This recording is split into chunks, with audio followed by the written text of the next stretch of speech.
ನಮಸ್ಕಾರ, welcome to ಧನ್ನಾಸ್ corner. ಈ video ಅಲ್ಲಿ ಎಲ್ರಿಗೂ ಇಷ್ಟ ಆಗೋ ಟ್ರೆಡಿಷ್ನಲ್ ರೆಸಿಪಿ ಹೋಳಿಗೆ ಸೀಕರಣೆ. ತುಂಬಾ ಈಸಿಯಾಗಿ ಬಿಗಿನರ್ಸ್ ಕೂಡ ಪರ್ಫೆಕ್ಟಾಗಿ ಮಾಡೋದು ಹೇಗೆ ಅಂತ ನೋಡೋಣ. ಮೊದಲಿಗೆ ಕಣಕ ಮಾಡೋದಕ್ಕೆ ಒಂದು ಬೌಲ್ನಲ್ಲಿ 1.5 ಕಪ್ಪಷ್ಟು ಮೈದಾ ಹಿಟ್ಟು ತೊಗೊಂಡಿದ್ದೀನಿ. ಒಂದು ಅರ್ಧ ಸ್ಪೂನಷ್ಟು ಉಪ್ಪು, ಒಂದು 1/4 ಸ್ಪೂನಷ್ಟು ಅರಿಶಿನ ಪುಡಿ ಹಾಕ್ಕೊಳ್ಳಿ. ನಾನಿಲ್ಲಿ ಮೈದಾ ಹಿಟ್ಟು ಮಾತ್ರ ಹಾಕ್ಕೊಂಡಿದ್ದೀನಿ, ಜೊತೆಗೆ ಚಿರೋಟಿ ರವೆನ ಉಪಯೋಗಿಸ್ಕೊತಾ ಇಲ್ಲ. ಏಕೆಂದರೆ ಚಿರೋಟಿ ರವೆ ಹಾಕ್ಕೊಂಡ್ರೆ ಬೇಳೆ ಹೋಳಿಗೆ ಸ್ವಲ್ಪ ಗರಿ ಗರಿ ಆಗುತ್ತೆ. ಬೇಳೆ ಹೋಳಿಗೆ ಆದಷ್ಟು ಸಾಫ್ಟ್ ಇದ್ರೇ ಚೆನ್ನಾಗಿರುತ್ತೆ. ಸೊ ಮೈದಾ ಹಿಟ್ಟನ್ನ ಮಾತ್ರ ನಾನಿಲ್ಲಿ ಉಪಯೋಗಿಸ್ಕೊತಾ ಇದ್ದೀನಿ.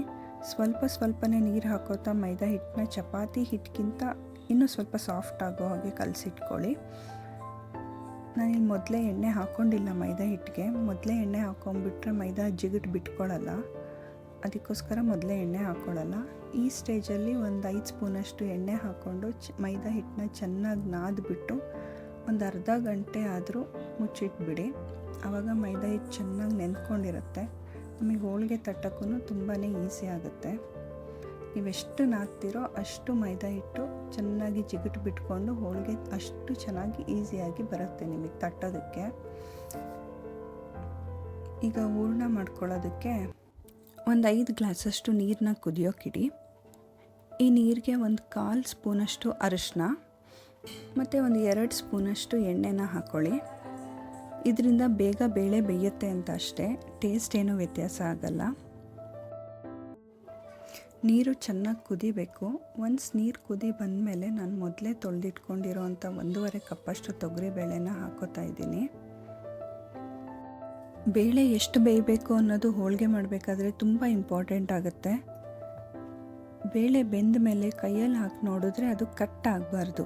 ಇನ್ಸ್ಟೆಡ್ ಅದು ಸ್ಮ್ಯಾಶ್ ಆಗಿ ಕೈ ಬೆರಳಲ್ಲೇ ಉಳ್ಕೋಬೇಕು. ಅಷ್ಟು ಬೆಂದರೆ ಅದು ಕರೆಕ್ಟಾಗಿ ಬೆಂದಿದೆ ಅಂತ. ಹಂಗಂತ ಓವರ್ ಕುಕ್ ಆಗಿಬಿಡ್ತು ಅಂತ ಅಂದರೆ ಬೇಳೆ ಎಲ್ಲ ಕರ್ಗೋಗ್ಬಿಡುತ್ತೆ. ಸೊ ನಾನಿಲ್ಲಿ ವಿಡಿಯೋದಲ್ಲಿ ತೋರಿಸ್ತಾ ಇದ್ದೀನಿ ನಿಮಗೆ. ಬೇಳೆ ಇಷ್ಟು ಬೆಂದಿದ್ರೆ ಇದು ಕರೆಕ್ಟಾಗಿ ಬೆಂದಿದೆ ಅಂತ ಅರ್ಥ. ಸ್ಮ್ಯಾಶ್ ಆಗ್ತಾಯಿದೆ ನೋಡಿ. ಈಗ ಬೆಂದಿರೋ ಬೇಳೆನ ಒಂದು ಸ್ಟ್ರೈನರ್ಗೆ ಹಾಕಿ ಬೇಳೆ ಕಟ್ಟನ್ನೆಲ್ಲ ಫಿಲ್ಟರ್ ಮಾಡಿಟ್ಕೊಳ್ಳಿ. ಈ ಬೇಳೆ ಕಟ್ಟನ್ನ ಹೋಳಿಗೆ ಸಾರು ಮಾಡುವಾಗ ಉಪಯೋಗಿಸ್ಕೋಬೋದು. ಫಿಲ್ಟರ್ ಮಾಡಿರೋ ಬೇಳೆನ ಈಗ ಒಂದು ಬಾಣಲಿಗೆ ಹಾಕ್ಕೊಳ್ಳಿ. ಸ್ವಲ್ಪ ದಪ್ಪ ತಳ ಇರೋ ಬಾಣಲಿಗೆ ಹಾಕ್ಕೊಳ್ಳಿ. ಇದಕ್ಕೆ 1.5 ಕಪ್ಪಷ್ಟು ಬೆಲ್ಲನ ಹಾಕಿ ಕಲಸಿ. ನಾನಿಲ್ಲಿ ಎಲ್ಲನೂ 1:1:1 ರೇಷಿಯೋದಲ್ಲಿ ತೊಗೊಂಡಿದ್ದೀನಿ. ಅಂದರೆ 1.5 ಕಪ್ ಮೈದಾ ಹಿಟ್ಟಿಗೆ 1.5 ಕಪ್ ತೊಗರಿಬೇಳೆ, 1.5 ಕಪ್ ಬೆಲ್ಲ. ಈ ಕನ್ಸಿಸ್ಟೆನ್ಸಿಯಲ್ಲಿ ಮಾಡಿದ್ರೆ ಕರೆಕ್ಟ್ ಆಗುತ್ತೆ. ಬಟ್ ಈ ಪ್ರಪೋರ್ಷನ್ಗೆ ಅರೌಂಡ್ ಒಂದು 15ರಿಂದ 16 ಹೋಳಿಗೆ ಆಗುತ್ತೆ.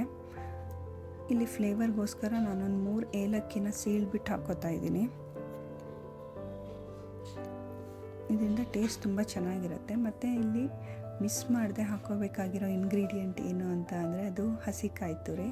ಹಸಿ ಕಾಯಿ ತುರಿ ಬೇಳೆ ಹೋಳಿಗೆಗೆ ತುಂಬಾ ಒಳ್ಳೆ ಟೇಸ್ಟ್ ಕೊಡುತ್ತೆ. ಇದೆಲ್ಲ ಹಾಕಿ ಮುಚ್ಚಿ ಒಂದು ಕುದಿ ಕುದಿಸ್ಕೊಂಡ್ರೆ ಸಾಕು. ಇದು ಸ್ವಲ್ಪ ತಣ್ಣಗಾದ್ಮೇಲೆ ಮಿಕ್ಸಿ ಮಾಡಿಟ್ಕೊಂಡ್ರೆ ಈ ರೀತಿ ಹೂರಣ ರೆಡಿ ಆಗಿಬಿಡುತ್ತೆ. ಹೂರಣ ಮತ್ತು ಕಣಕ ಎರಡೂ ಒಂದೇ ಕನ್ಸಿಸ್ಟೆನ್ಸಿಯಲ್ಲಿ ಇರಬೇಕು ಅಂತ ನೆನ್ಪಿಟ್ಕೊಳ್ಳಿ.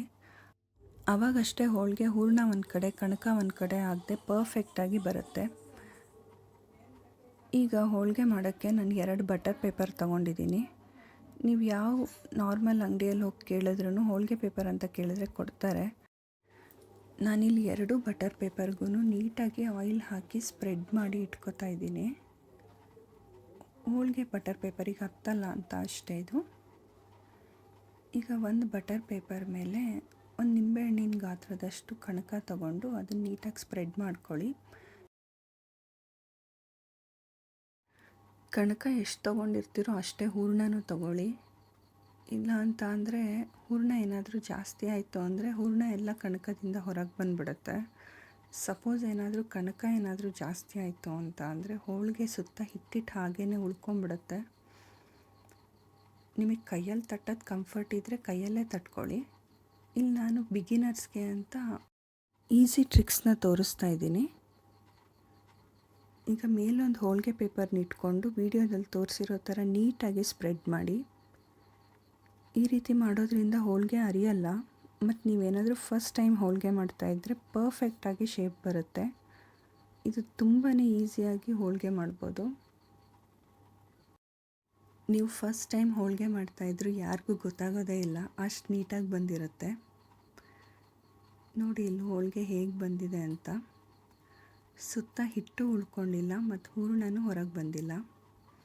ಹೋಳಿಗೆ ತಟ್ಟಿದ್ದಾದಮೇಲೆ ಕಾದಿರೋ ತವ ಮೇಲೆ ಹೋಳಿಗೆನ ಹಾಕ್ಕೋಬೇಕು.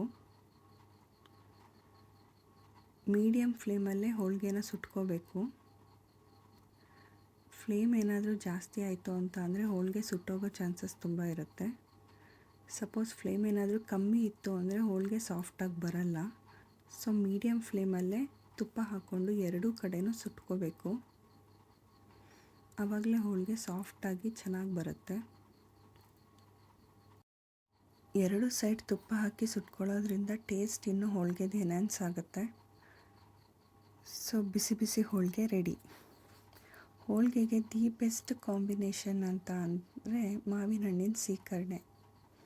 ಸೊ ಮಾವಿನ ಹಣ್ಣಿನ ಸೀಕರಣೆ ಮಾಡೋದು ಹೇಗೆ ಅಂತ ನೋಡೋಣ. ಸೀಕರಣೆ ಮಾಡೋಕ್ಕೆ ನಾನಿಲ್ಲಿ 2 ಮಾವಿನ ಹಣ್ಣು ತಗೋತಾ ಇದ್ದೀನಿ. ಆದಷ್ಟು ತುಂಬ ಸ್ವೀಟ್ ಇರೋ ಮಾವಿನ ಹಣ್ಣೇ ತಗೊಳ್ಳಿ. ಹುಳಿ ಇತ್ತು ಅಂತ ಅಂದರೆ ಮಾವಿನ ಹಣ್ಣು ಸೀಕರಣೆ ಅಷ್ಟು ಚೆನ್ನಾಗಿ ಬರಲ್ಲ. ಹಣ್ಣಿನ ಸಿಪ್ಪೆ ಎಲ್ಲ ತಕ್ಕೊಂಡು ಪಲ್ಪ್ನೆಲ್ಲ ನೀಟಾಗಿ ಕಟ್ ಮಾಡಿ ಇಟ್ಕೊಳ್ಳಿ. ನೀವು ಇನ್ನೂ ಕೈಯಲ್ಲಿ ಸ್ಕ್ವೀಸ್ ಮಾಡಿದ್ರೆ ಪಲ್ಪೆಲ್ಲ ಇನ್ನೂ ನೀಟಾಗಿ ಬರುತ್ತೆ. ಮಾವಿನ ಹಣ್ಣು ಸೀಸನ್ ಬಂದರೆ ನಮ್ಮನೇಲಂತೂ ವಾರದಲ್ಲಿ 2ರಿಂದ 3 ಸರಿ ಆದರೂ ಮಾವಿನ ಹಣ್ಣಿನ ಸೀಕರಣೆ ಮಾಡೇ ಮಾಡ್ತೀವಿ.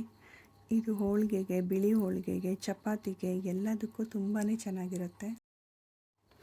ಈ ರೀತಿ ಮಾವಿನ ಹಣ್ಣಿನ ಪಲ್ಪೆಲ್ಲ ಕಟ್ ಮಾಡ್ಕೊಳ್ಳಿ.